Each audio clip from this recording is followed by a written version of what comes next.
Okay, now a lot of this is going to be from the handout, so just take a look at your handout. Let's get to it. So we ended talking about the Whiskey Rebellion after watching the video, etc. This really was the first test of the new government, okay? And as you can see up there on the screen, let's just read through that. Maggie, if you would. Result: the federal government passed its first test, Whiskey Rebellion, 1794.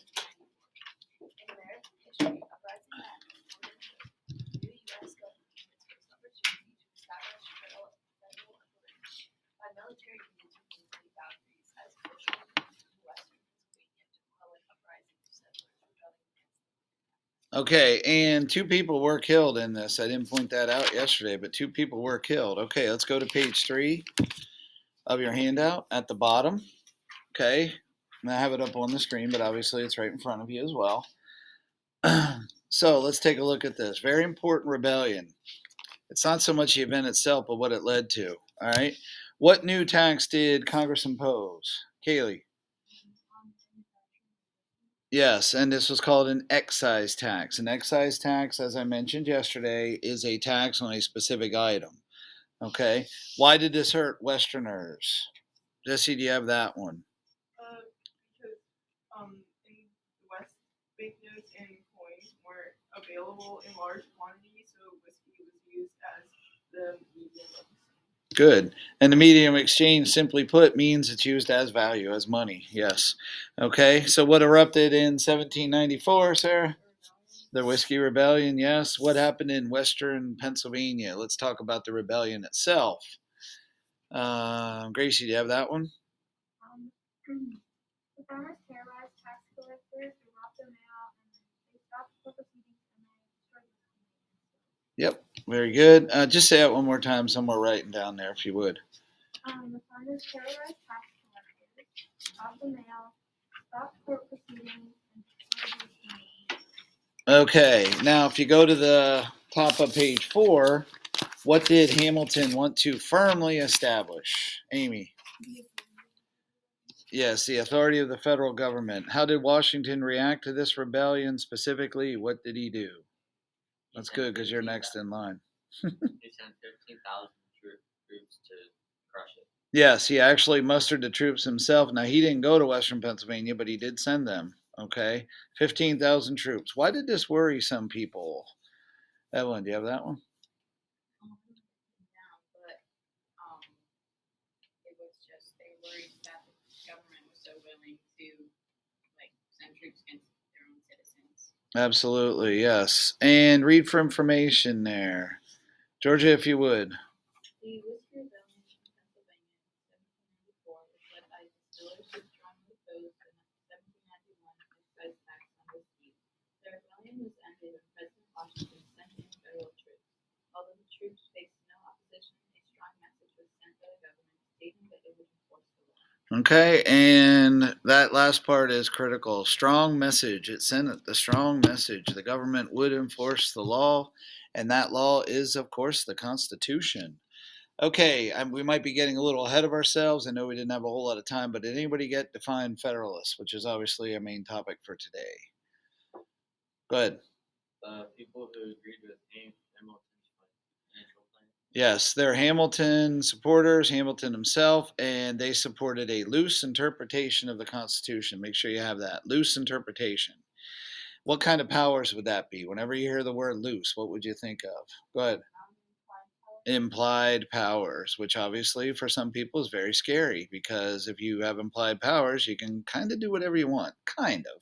I mean, there will be some exceptions, but kind of gives you what we would say a blank check, meaning you can write the amount for whatever you want.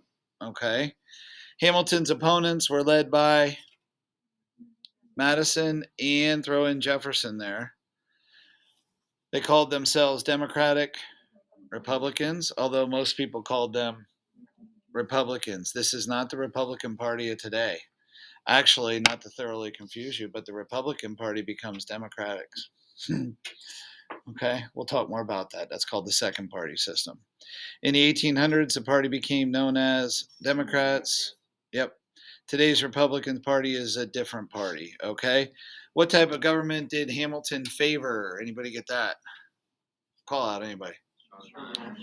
Strong national government. Strong national government. Federal government. Strong national government. I like the word federal better because that's what we call it today, but it was strong national. Whenever you see national, it means federal. Okay. What did Hamilton believe are the basis of wealth and power? Yes, manufacturing and trade. Good. Who supported the Federalists then? Artisans, merchants, manufacturers, bankers. Yes. Artisans, merchants, manufacturers, bankers. Those who benefited from trade. Who was the leader of the Democratic Republicans? Thomas Jefferson. And let's hit the last one there.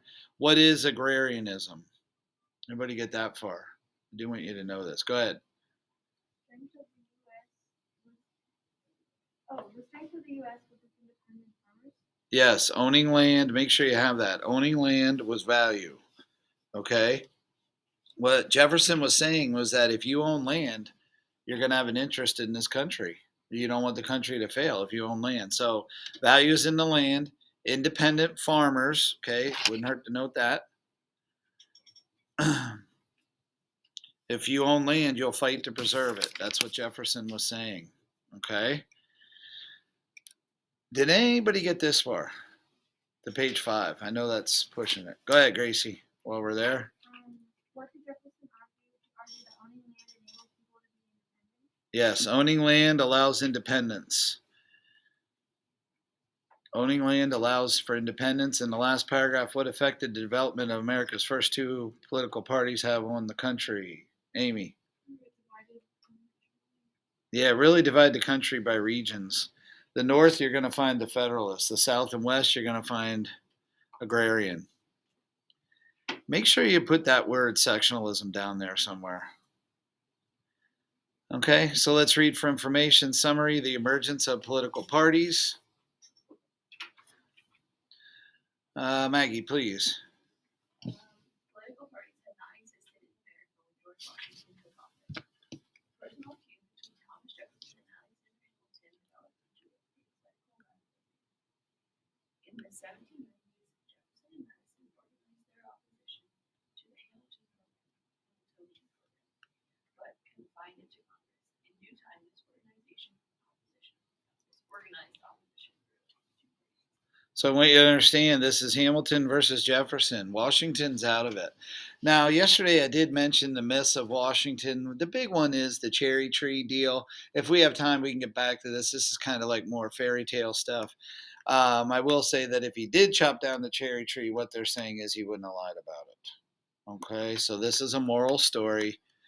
Georgia, feel free to bring that up in discovery. Okay, he wouldn't have lied about it. Okay, character. He had good character. Okay, on we go. A lot of this we just went over on the handout, so we're going to kind of move through it quickly, but to be thorough. Kaylee, go. This Please. system can be considered to have developed as a result of the actions, different viewpoints of the first President George Washington's administration. So we got Hamilton versus Jefferson. And again, a lot of this is on the handout, so I'm going to move through it rather quickly. Feel free to stop me if there's anything that you're not sure of after going over the handout. Jesse, please. Why were political parties created? Although it started with the Federalists and anti-Federalists, the debate between Hamilton and Jefferson created political parties, something Washington did not want. The debate was over the implied powers versus enumerated, and whether to support the French government in the French Revolution or the Revolutionary. So there's a new twist to it. Which should you support, the French government or the revolutionaries? Who should be supported? Now, I'll throw this out there right now. Which party do you think would support the government? Which party do you think would support the revolutionaries? Anybody want to try that? Go ahead.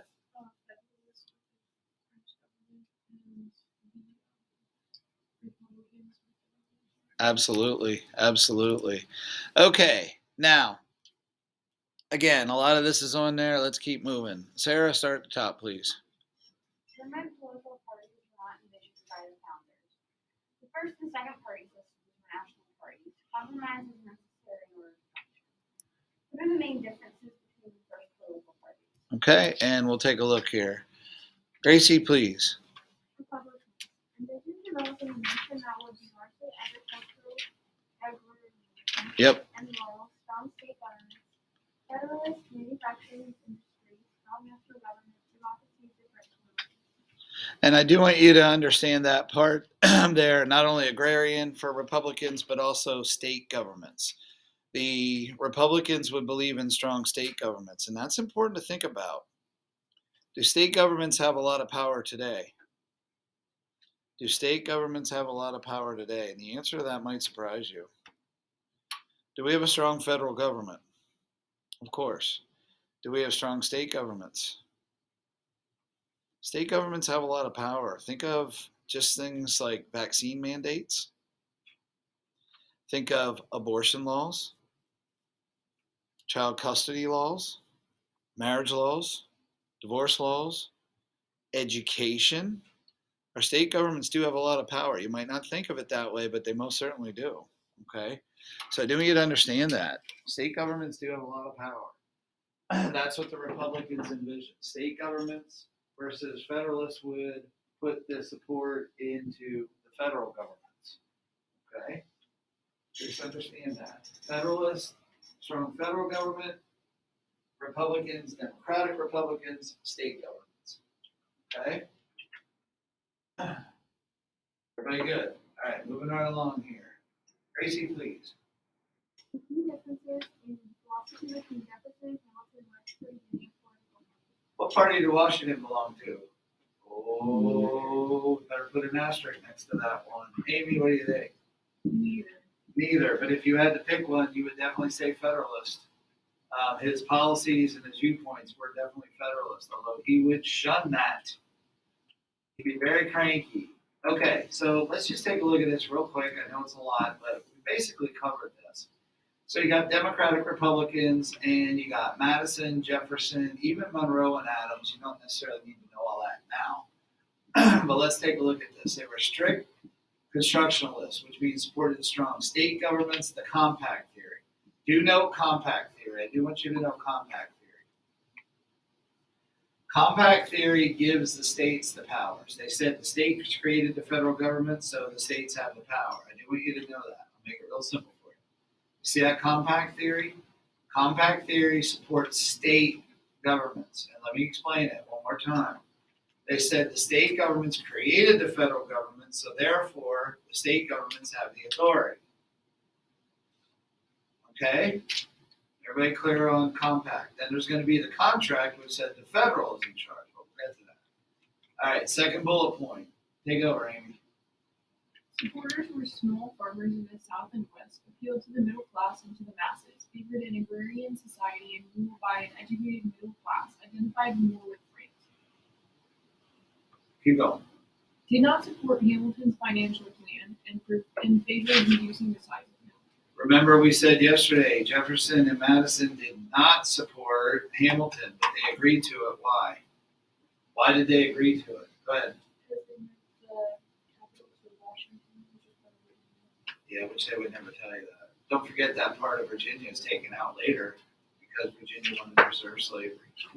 Okay, so take a look at the chart there. I think we're getting familiar. Hamilton and the Federalists.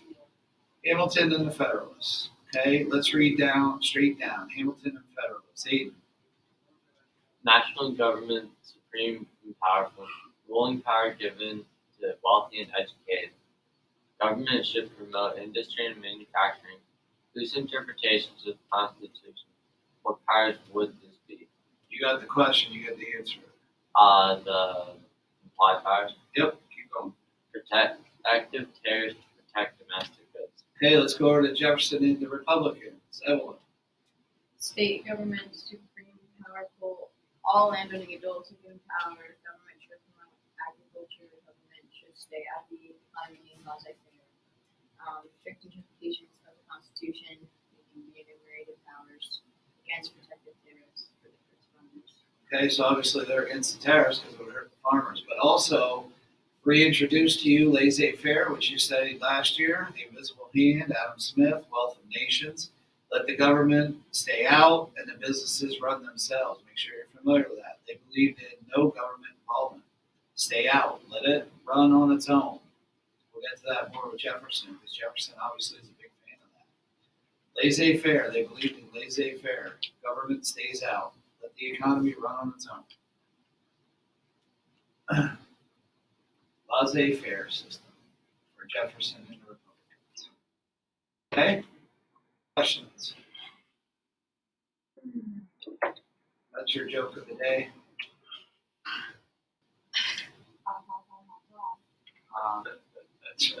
Moving on. Political parties. Bryson, please. Hamilton supporters, Federalists, support big government with many powers, small state and local government powers. Madison Jefferson supporters, Democratic Republicans, support small governments with strong individual freedoms and rights, more power given to state and local governments. Aiden B. Washington. I told you not to. That we did anyway.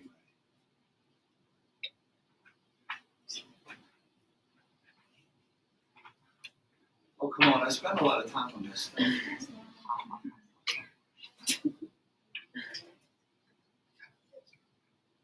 Everybody get it? Nobody gets it. Sarah gets it. No, not at all. The Declaration of Independence, who's the first to sign it? John Hancock. And he signed it very big. Get it? Signed as big as possible. All right, moving on. Summary. Maggie, just read this. Political parties had not existed in America when George Washington took office.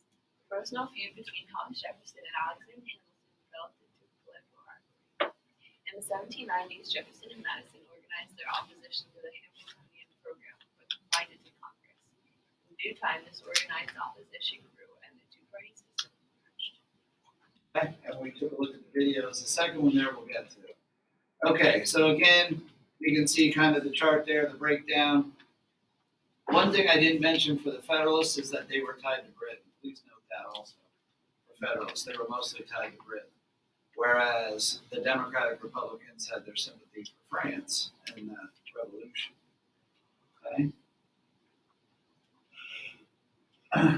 Okay, go ahead to your notebook. Write Federalists on one side, Republicans on the other, and see where the terms go. I realize we're flying all over the place.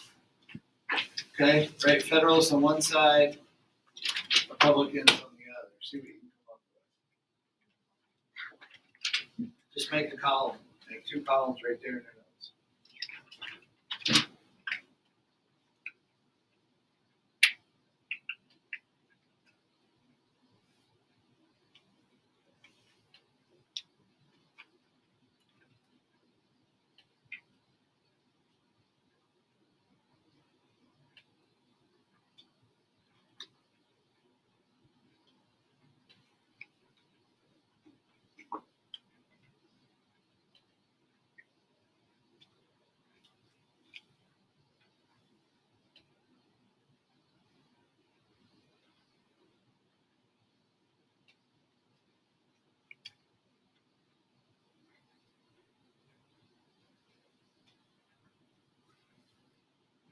Okay, realize I didn't give you much time at all. So, strong national government, anybody?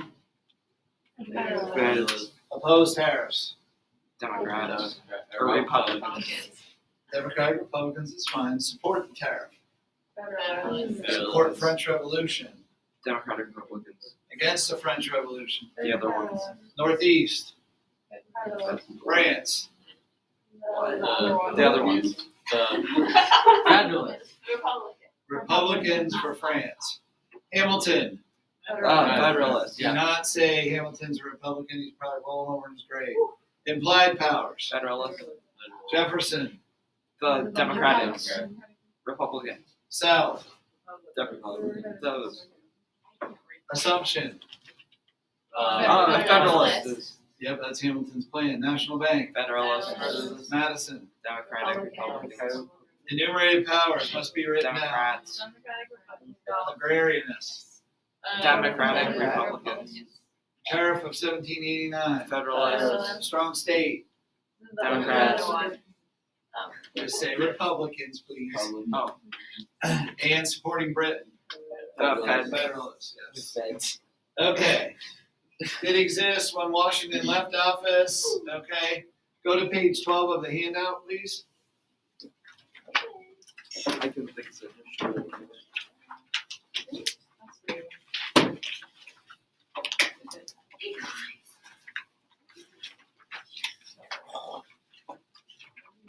See what you can do with this, okay?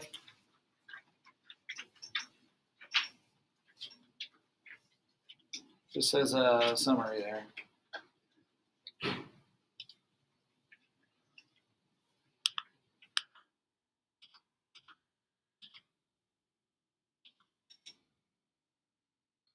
Look it up with each other.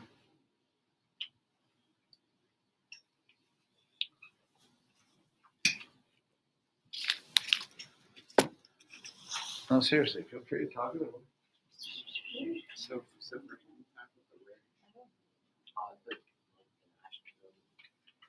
Yeah. Oh, yeah, I guess that makes sense then. States. Well, I just, because it said who's You're right too. It's just for Jefferson, I put like the middle class, the landowners, farmers. what do you think? For what, number 2? Like, isn't it? I put just let each state pay its own. Then why isn't Jefferson helping? Jefferson wrote it and sent it to Hamilton, and he said, "Here, sign as big as possible." Crashed and burned on that one. You All can't right. win them all, Mr. Henry. Yeah, I guess not. Tough crowd today. I got the Bonaparte one. You got that? Okay. All right. Well, that's not on the test, so don't worry about it. Okay, let's do this. We only have a minute or two yet. Who should control the federal government according to Hamilton? Wealthy people. Wealthy. Rich dudes. Don't forget merchants, business people, artisans. North. Jefferson. Any land. Middle class, landowners, landowning farmers. Don't forget the term States. agrarianist. Yes. States. Enumerated powers. Good. Enumerated. Although Jefferson's going to use implied powers. Boy. What should be done about the domestic debt? Hamilton. Assumption of debt. Assumption. Don't forget Bank of the United States to stabilize the currency, and also tariffs. Make sure you get tariffs too. Jefferson. Each state pay. States, yes, states are responsible.